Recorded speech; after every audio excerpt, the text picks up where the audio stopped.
good? Yep. Green light? Green light. Green lighted. Word. Got the Henny? Henny on deck. Whew. Need the Henny for this one. Yeah, it's a little sweeter than normal. Okay. That's how it tastes, bro. Hey, it tastes how it tastes, right?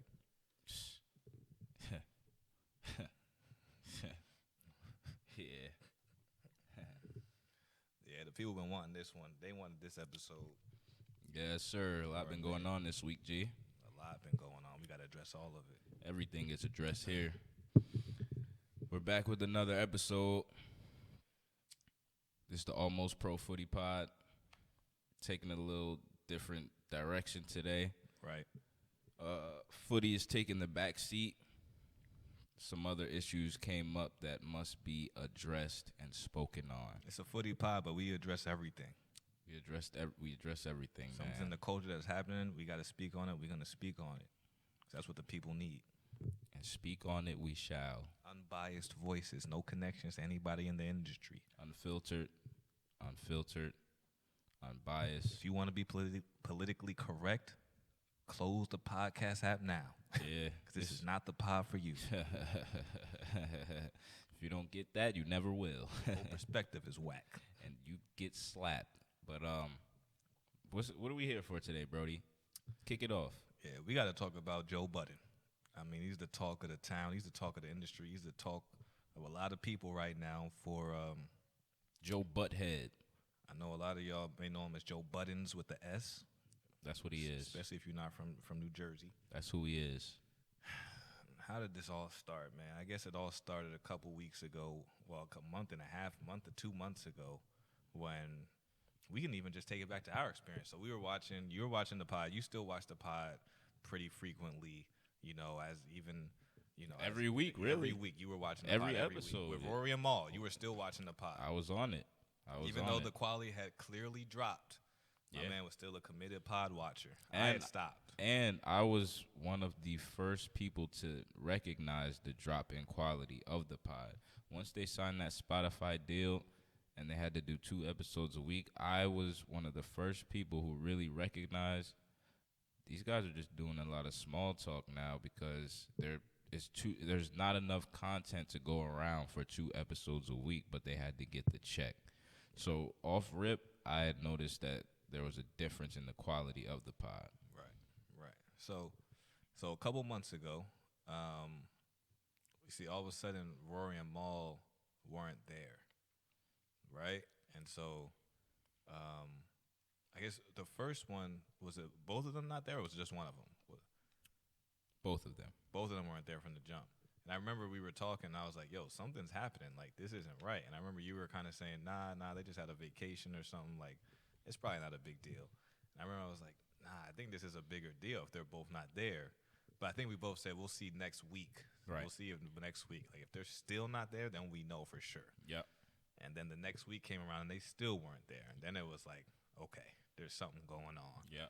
And at that point, I guess Budden had to address it. Yeah. And basically said they were stopping work. They weren't coming into work. Right. There was some tension. There was some friction. There was some behind-the-scenes reasons for why Rory and Maul were not showing up for the pod at this point. And then, week by week, a little, subtle shots here and there were thrown from Joe at both of them. And slow drip of information will come out. Right? And then you see tweets from Maul that are kind of cryptic. Exactly. That's the new word. He's taking his subtle shots, then he's unfollowing Joe Budden, and all type of shit is going on. And, we get to the point where everything spills out. Everybody puts their sides out. Joe puts out his side first, loud and boisterously. And it leaves Maul and Rory no choice but to respond. After they did come back and do, I guess what you could call a reunion episode that really just tried to do some damage control, but it didn't work. Yeah. So, they came back for 2 pods. Everyone could see that the chemistry wasn't the same as, before when they were originally doing the pod together. And even when they came back, I'm sure most of y'all have seen this, but Joe was saying stuff like he doesn't know his friends' respect and all these kinds of things. And it's just, you're looking at it like, how can they even do this podcast anymore? There's no way Rory and Mal can come back and do the podcast, right? And so then they don't show up again, and Joe gives his full side. He tries to be even more transparent now because it seems like a lot of people are kind of taking Rory and Mal's side, so Joe was trying to be fully transparent. And it's important to note out that he's lying in his fully transparent, quote unquote, Clearly, explanation. that's part of his ploy. That's part of what he does, and it's obviously we all don't know the business, but he makes a very easy lie when he says Rory hasn't shown up at the pod until episode. He starts like 8, 9, 10, 11, and it gets to 13, 14, 15. I think he ended up saying Rory didn't show up at the pod until like episode 18 or 19. Right. And if you, as we have, listened from the beginning, you know that Rory was actually in the room day one. Day one. That was just an easy lie, and it doesn't make sense because there's no point in lying about the easy stuff that we can all verify. Right, but, there are a lot of new fans. Joe's made a point in saying that Spotify did a great job in marketing the pod and blowing the pod up to where their viewership has grown. So there are a lot of people who come in, around in the hundreds in terms of episodes, and they don't actually go back and do the homework to start from episode 1 to realize how it's grown since then. No, of course.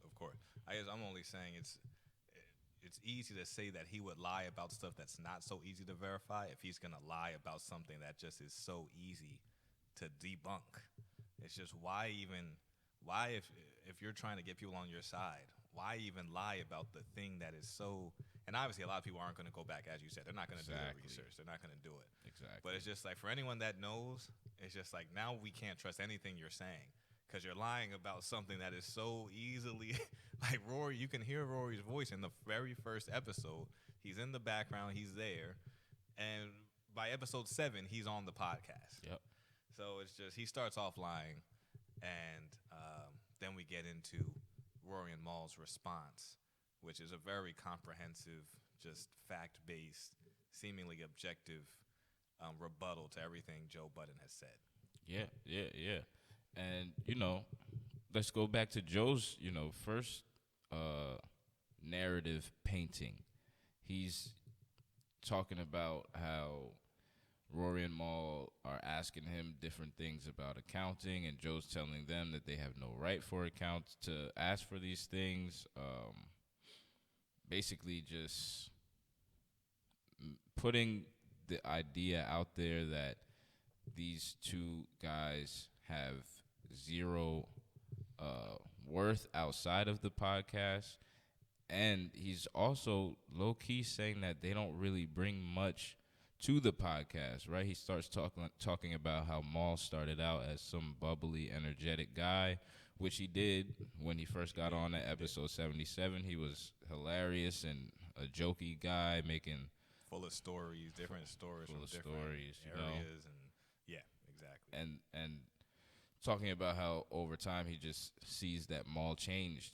He's just like, I don't know, maybe Mal just changed because he got older, but in reality there was tension building that led to what it seems like there was tension building that led to Mal kind of shutting off and becoming more of a peripheral figure on the pod. Right. It's easily noticeable over time that if you watch from episode 77, Mal has a lot of energy. He is, he speaks a lot more frequently. He voices opinion. He has jokes about a lot of things. And as you go in almost 100 episodes later, he is, too cool for school, doesn't talk as much. He'll still funny, still chime in with the joke, but it's not the same energy.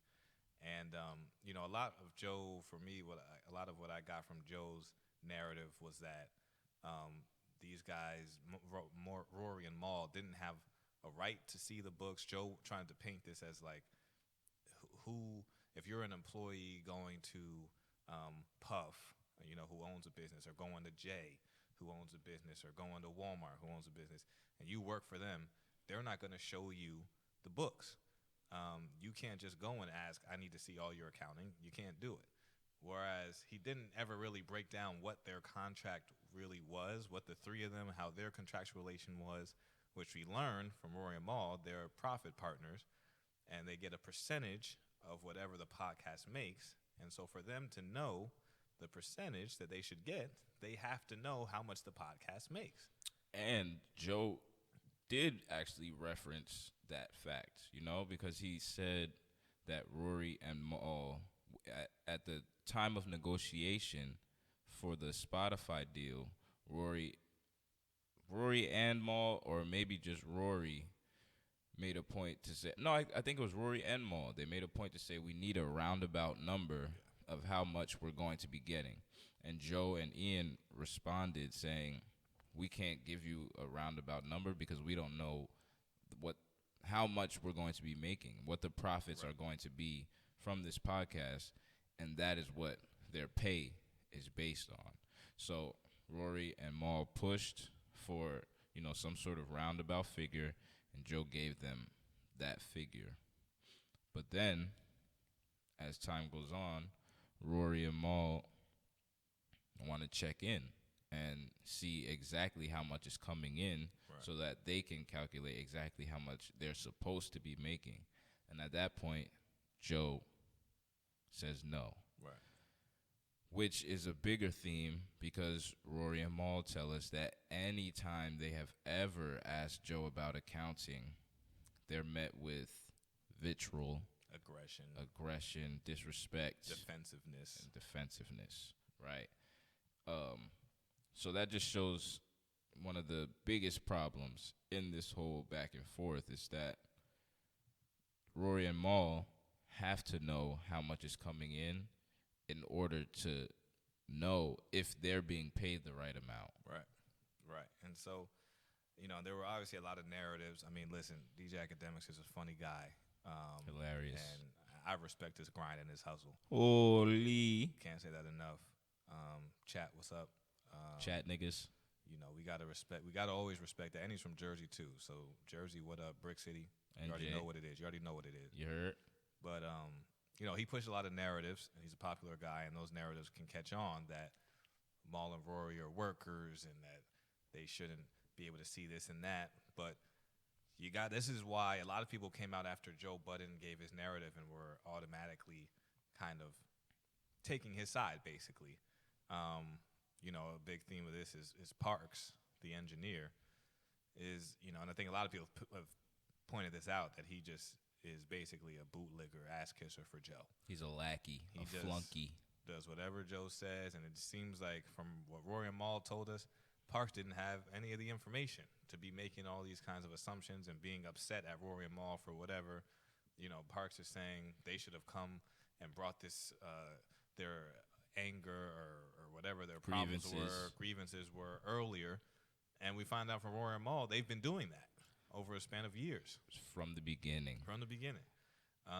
So, you have to, this is an important lesson for a lot of people, to wait to get both sides before picking sides in an argument, especially just because one person is louder, he's more boisterous, he's going to speak really well. But you always have to remember, this guy is a liar. He's lied before. Yep. He lied about the easiest thing to lie about in his whole argument. Yeah. So when you have someone like that, you always have to pay attention and then wait to hear the other side. And I'll be honest, I was on his side. So was I at first. I was on his side at first. I was like, Rory and Mal are just, complaining about stuff. Like, Rory, we see him on screen just offering Joe his hands and trying to fight. And then when they come back, we see Rory kind of saying nothing really went on. Like, this wasn't really a big deal, which makes you think, okay, then why are you leaving then if you're just working through things and you just want everything to shut down? I don't know if everything should shut down in a multi-million-dollar business right there. I get that you guys are friends, but if Rory's painting the picture that it wasn't a big deal, then maybe it's not big enough for everything to shut down to mend something. Yes, Rory came back on that reunion episode trying to be very PC.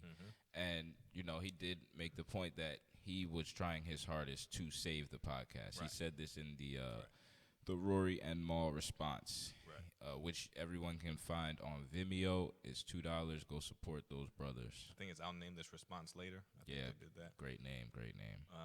But yeah, so they came out. They gave a really good response video, and a lot of the things Joe was saying, even about them. Now, when you hear this response, it's just Joe had, and this is another thing, you know, and I appreciate that Rory and Maul took accountability for allowing this to go on for so long. Because one of the things I said while watching, I was like, they should have stopped working or stopped potting earlier, right? And said, listen, we need to get all this figured out. Right. We're not going to keep going if you can't give us the accounting so we know our percentage. And they said straight up, we should have done that. We were wrong. We just thought this is our guy. He's not going to do this to us. Right. And they did a great job of detailing Joe's hostility when it comes to really everything surrounding the pod. Any sort of questions that were being asked, you know. Joe Budden also lied in his response, in his second response. Oh, right. Right? The one where Rory and Maul were not there. Right. He lied when he spoke on the Elliott Wilson situation. No. This was on his IG Live after Rory and Maul dropped their response. He lied about that. You know, Rory specifically stated that he and Elliott Wilson had just a friendly lunch. They are friends, so they went to lunch. Elliott brought up the podcast, the Joe Budden podcast, and asked Rory if they would be interested in making a deal. Rory stated that his response to Elliott was, I have to go back and talk to Joe, right? So then on Joe's IG Live, after Rory and Maul respond, he goes and says, Rory is talking business about the pod with Elliott Wilson when he doesn't deserve to, just completely leaving out the fact that Rory told us that it was a friendly lunch between he and Elliott. And then when Elliott did bring up the pod, he said to Elliott, I have to talk to Joe about that. Right. And you know, the thing with Joe is I could even understand if his argument was to Rory, you need to be careful, even if Elliott's saying, let's have a friendly lunch. Right. Because these guys will try and act like it's a friendly lunch and try and get information out of you. Right. You know, if that's your argument, that no, you shouldn't even be going to lunch with these guys because, you know, if they bring up the pod, you just think that it's for different motive. He has an ulterior motive to even go to lunch with you. Right. But to spaz on him for a friendly lunch with Elliott where Rory cannot control what Elliott says. Right. And Rory's response was the right one. Exactly. It showed respect for Joe and for what, you know, Joe owns, the podcast, you know. He did not get into specifics. He told Elliott, look, I can't do this with you. It's not mine, basically. Right. And so, yeah, it's been something where, you know, the other thing is Joe has a history of doing this to people he knows. Marissa, for anyone that was one of the early listeners, she was on the podcast for about 50 to 60 episodes. And then they were good friends before the podcast. She lived with him. She was his assistant. Lived with him for years. Lived with him when the Maul was living there, you know, so she's been around the crew. And Joe fired her via text message. Right. Just said, you're fired. And when Marissa said, he added the apostrophe in the your. He used the wrong your the first time. He said, Y-O-U-R, fired. When she said, huh? He said, Y-O-U apostrophe U-R, fired. When she said, huh? He said, Y-O-U apostrophe R-E, fired. Right. Which, you know, that's kind of been replicated in his response to Rory when he said, take some episodes off. Rory says, take a couple episodes off. Just want to be specific, you know? Of course. A nigga like Joe is spin that whole everything. shit. They'll find everything, yeah. He said, take a couple pods off. Rory says, huh? And all Joe does is put the exclamation points on the message. It's disrespectful. Straight female-ish. And, you know, the thing is, My fault. That we're not going to attribute behavior to gender. That's wrong. We don't do that. That's here, not so cool. That's cool. That's not cool at all. We both apologize about that. Real shit.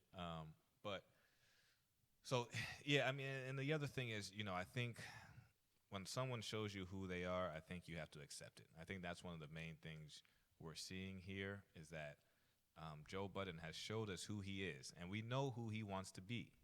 He wants to be Diddy. He wants to be Jay-Z. He wants to be a mogul. The way they are in music, I think Joe wants to be that in podcasting, and he is a self-centered guy. He is going to cut off anyone he feels is not going to explicitly help him get to his goal, which is to be wealthy. I'm sure he wants to be a billionaire. I'm sure he sees in his sights, I need to be a billionaire. I need to be atop the Forbes list. I need to be the podcasting guy on the cover of the magazines and have my big mansion and all of that. He wants that Diddy and Jay-Z respect that I think he won't admit this, but I think he wanted that as a rapper. He realized he wasn't going to get it, and now he sees a path for him to get it here, and he's going to go after that, and he is going to do what Diddy and Jay do or have done and cut people off even if they're friends. He wants to turn the Joe Budden network into, for podcasting, what Bad Boy is for music. Exactly. He wants it to be the biggest label, and he doesn't care how he does it, and he wants to make sure that the people that are working for him make as little as the profits as he can convince them to make. And it shows, we can go into a lot of different areas here, but with Joe's style here that we're seeing is very reminiscent of what people accuse people accuse Diddy of. Not really paying artists the way they should be paid. Preaching ownership in front of the public, and then behind closed doors trying to put people on salaries. Exactly.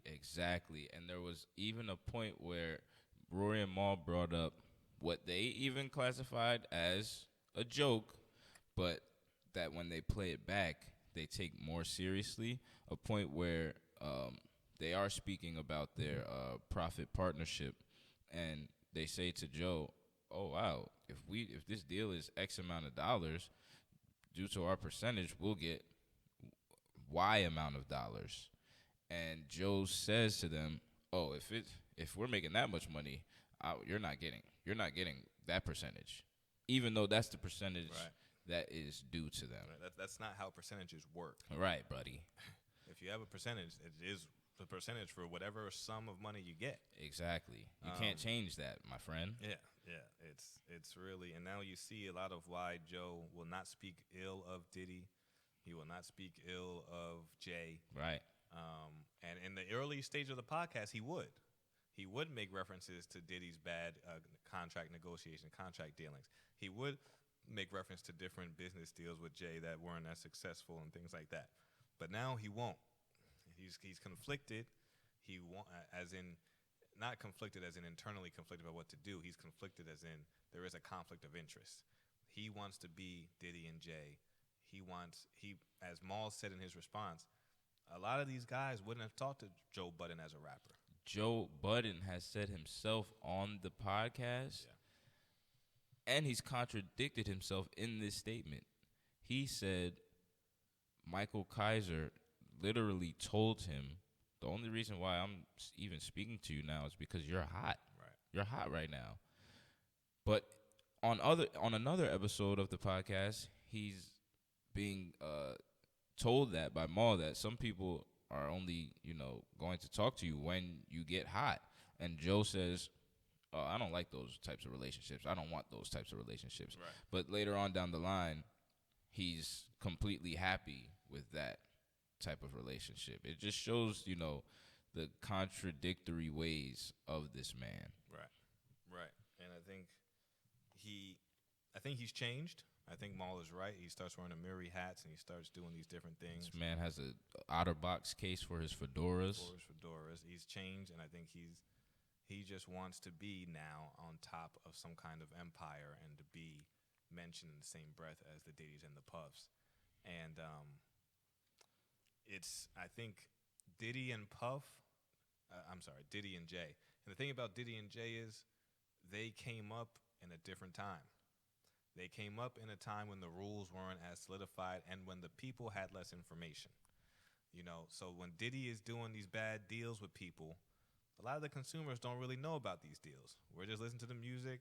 Right. You know, there's not social media. There's not Instagram and Twitter where a lot of the artists can make their voices heard and stuff. The business side of things aren't as prevalent. Right. And this is one of the problems. It's interesting that Joe Budden has he has pushed to make the business side more prevalent, which is going to hurt him when he tries to do bad business. Right. He has pushed the ownership talk. He has pushed a lot of the talk about bad deals that artists are in, about owning your music and your publishing and so on and so forth. Yeah. And now when he's trying to do certain deals with people, when Rory tells us that Joe said he can get Ish and Ice for half of one of Rory or Mal, he can get Ish and Ice for a quarter of Rory and Mal. We know what that is now. We can see what Joe is doing now. Yeah. And it's a lot of it has to do with Joe trying to shine a spotlight on the industry, and now he's Mr. Industry Man. Yeah. Now he is Mr. Label. He's become everything that he has spoken out against. He's almost like a Kanye. He's kind of turning into that. He is. He's kind of turning into that. He is. He is. And now we have what's the queen's name? Olivia. Olivia Dope. Olivia Dope. Shout out to you, Queen. Shout out to that. Shout out to her. She came forward, and there was a podcast episode on her former podcast. See, the thing is, I watched this. I actually watched this episode when it dropped. And Joe Budden was a guest on the episode. Yes, and it was awkward. It was. When I watched it the first time, the day it came out, I was like, this is really awkward. Like, she doesn't look like she likes this guy. Right. I was saying that to myself, right? And then he calls her the B word, right? And everybody on set, even her ex-co-hosts, were telling Joe that that's wrong. You know, obviously that everybody was laughing. We have to be real. Everybody was laughing about it. We have to be real. Her co-hosts weren't the most supportive of her. They were not throughout the episode. They were which not. Was disappointing to see. They were not at all. They were not. And yeah. So she comes out and speaks on some of the mistreatment that she receives from Joe Budden. Joe Budden told her that he wants to have sex with her multiple times. He's on air, and he is, you know, her boss, which, you know, the power structure there is already intimidating. Right. And as the employee and as a woman, as a black woman, she didn't exactly know how to handle it, you know, besides being uncomfortable, visibly uncomfortable. Just to be clear, for all the people that say, "Oh, she should have done this, she should have done that, she should have," to me, it seems like those are people that have never dealt with being the recipient of some kind of sexual harassment, some kind of racial discrimination, some kind of comment where you may be in a room full of people and, you know, you're thinking a bunch of different things when something like that happens to you. And then you don't recognize, oh, man, I could have said this, I could have done this, until hours later when you're just replaying that moment over and over and over in your head. Right. And some things you're thinking, was that a joke? Was it not? Am I overreacting for being upset? Right. Is this? Do I want to upset the whole vibe of the place because I'm the one that now looks like I'm super sensitive and all this? So if you're questioning her motives for trying to play along, for not just standing up and saying, this is, you know, and then add into the fact that she's an employee, right? You add that in. She's trying to make a paycheck. She has children. So you add in all these other things. And she's not as close to Joe off air as Bridget Kelly is. I'm not exactly sure how close Mandy and Joe are off air, but they seem more comfortable than Olivia and Joe are. Right. Not to mention, Olivia also brings up on the podcast and in her response, right, that she had text message conversations with Bridget and Mandy, and those conversations were brought to Joe. Right. So it's just so how is she going to trust these two women here who are closer to Joe than her and are even showing conversations that are supposed to be private to Joe? Right. Right. So, yes, I mean, people that I've seen a lot of comments that this is a money grab. If she had felt a certain way, she would have done it earlier.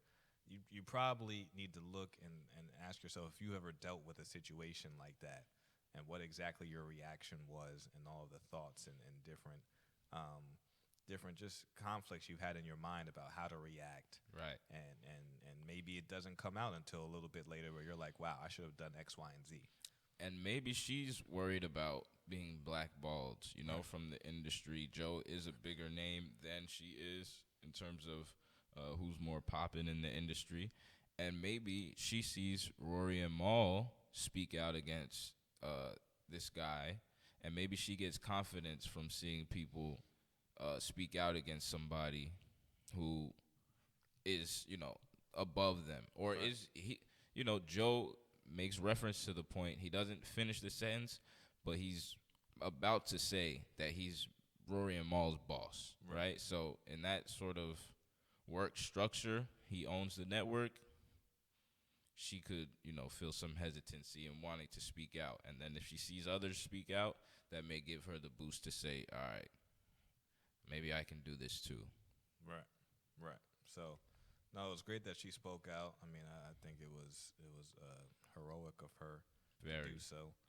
And the hug, Joe is nasty. On camera gyrating his hips, hugging this woman who she never agreed to the hug in the first place. She didn't. If you watch and listen closely, Bridget and Mandy are the ones saying that it's okay for Joe to go hug her. Right. And Joe has tried to speak openly against sexual harassment and calling people nasty for sexually harassing women and so on and so forth.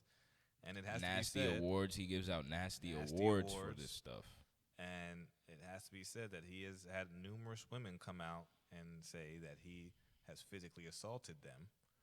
And he is the one that said if a bunch of women come out and accuse someone of something, then it's got to be true. Right. Those are his words. Right. Not mine. Those are his words. Those are his. So, we got to take that for what it is, and just look at what women are saying about this man. Over and over. Yeah, I don't know. Is that it? Is that everything? He got another podcast episode. He's got another podcast episode dropping tomorrow? Tomorrow's Wednesday. On Wednesday, yeah. Yeah. So we're gonna see. There's gonna be. He had another episode with a therapist, which was it seems like a lot more of spinning. I don't think Rory and Mal's response had come out. It didn't. When they recorded that therapist episode, so they were still on the Joe Budden Lies segment before right. Rory and Mal set the record straight. Right. So this would be the first episode to come out after Rory and Mal have responded, and it's a shame because now Joe and Parks have had a couple of days to try and come up with a story. Yeah. So it would have been nice if that had come out right before they recorded the Saturday pod. Right. And then they'd have to respond on a quicker basis. Right. We'll see what happens tomorrow. We'll see. We will see. And we got to say, Ice and Ish, be careful. Definitely. Be careful. I know Maul alluded to the fact that Joe's relationship with Ice and Ish wasn't the greatest. Right. We're obviously not privy to what information is behind that statement, but I would just say watch your backs with this man. We've seen the kind of business he does. We've seen how he treats people he is quote-unquote close to.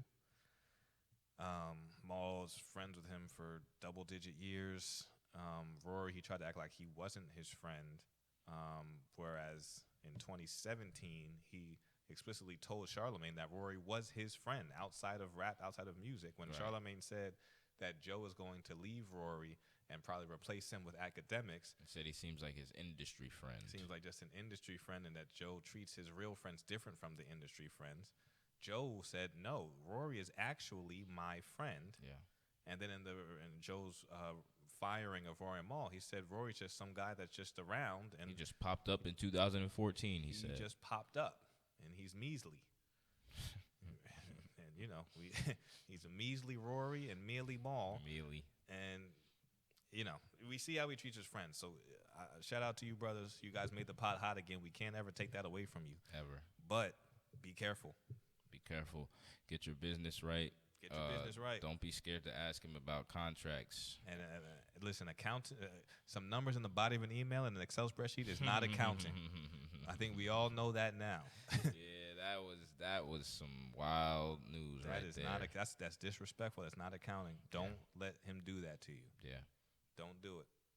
But yeah, I think did we cover it all? Yeah, I think so. I think that was everything. I think so. Is there anything else? How's your dating life going? I'm chilling, bro. You know, just keeping shit very surface level, Okay. right? We're not doing too much extra shit. No wifing up right now. Right. Just letting everybody know that I'm not in the wifing up mood. Right. So, as long as everybody knows that, right, it should be a smooth sailing course. Right. How about you, my G? Yeah, I'm in a similar. I'm just testing the waters out. Yeah. You know, new city. I just got to Philly a couple weeks ago. Yeah. Philadelphia. You know, shout out Meek Mill. Shout out Illy. Shout out Freeway. Nut ass freak ball. Shout out Beans. Shout out Beanie Siegel. Shout out my nut ass freak balls. Shout out PNB Rock. Shout out Gilly Wallow. That's real rap. Shout out Cass. You are Joe. Shout out Uzi. You are Joe. Yeah, you know, we out here in Philly right now, and I'm just seeing what's up. You know, I'm only dealing with the vaxies. I'm only dealing with the vaccinated chicks right now. Yeah, if you're not vaxxed, you can't get waxed. So yeah, I'm only dealing with the vaxies. And it's been cool, man. I last lived in Philly a couple years ago. The scene is still similar. It's a lot of margarita spots, a lot of taco spots. Yeah. Then you got a lot of the chicken wing spots. You got Onyx. You got the strip club spots. Yeah, you know where that's at. The speakeasies. Already. So it's been fun, man. It's been fun. People in Philly Philly's a nice vibe. It's different from New York. You know, 4x4s, the motherfucking the dirt bikes, muscle cars is out. Yeah, the spiders. The weather's getting nice. Sundresses. So you know what that means. Sundresses and water ice. Everyone's out and about, and the vaccinations are going up and the COVID's going down. So we about to turn up this summer and try to. Facts. Especially outdoors. We stay outdoors. We don't do indoor dining. Yeah. I tell you that. We don't do indoor dining, at least for that probably COVID floats around. That COVID will float in the air. Floats and flies. You know that. So you already know how that go. Yes, sir. But yeah, everything's good, man. Lakers, Warriors tomorrow. I think 10 p.m. Eastern. That's a big one. That's a huge one. That's a big one. You know, and I don't know if the Lakers gonna be able to pull it out. I hope so. I really would like to see LeBron go back to back, but I don't know if he can do it, man. And a one-off, Steph Curry could get hot, but he also could not because he chokes in the playoffs sometimes. We got to keep it real. I love Steph, but sometimes he don't got it when it matters. He could go for 80 or he could go for 8. Facts. So we'll see what Steph shows up tomorrow. And that's no hate. Not at all. I want everyone to be great. You heard? Because So, if you don't, it's too late. Hey. That could be your fate. And you better get that shit straight. I know a man named Nate. Because sometimes on his shoulders, it's too much weight. It seems like you're carrying a crate. And that nigga will choke, and it's not a debate. That's when a nigga will break. Shit, it don't even matter what state. You never want to be fake. Leave that shit in the crate. And I already ate. And you said crate twice, so I won that one, nigga. All right, we could sign off, huh? Yeah. It's about that time. Yeah, nigga. You said it twice. You said crate twice, my nigga. No, I didn't. I said crate and you said crate, so you copied me. So you did. So I didn't say it twice. Oh, see, it's Mr. Grammar Man's back. Now you're saying the wrong Mr. shit. Grammar Man's back. Now you're saying the wrong shit. We got the W over here though. But yo, hey, until next time, we'll be back on the footy talk. You know, just when the stuff in this monumental in the culture comes up, we got to address it. We had to address this. Got to address it. Joe Budden is wrong. Shout out Rory and Maul. Shout out Olivia Dope. Word. Don't let Joe Budden paint that false narrative. everybody do your homework. You can catch his lies easily. You can catch him. Just write them shits down and check them. Fact check that. Next time we'll address the main B. Dot interview. B. Dot's a clown. Y'all need to hear about that, and I might not get the views it deserves, but y'all need to hear about that. Yeah, B. Dot.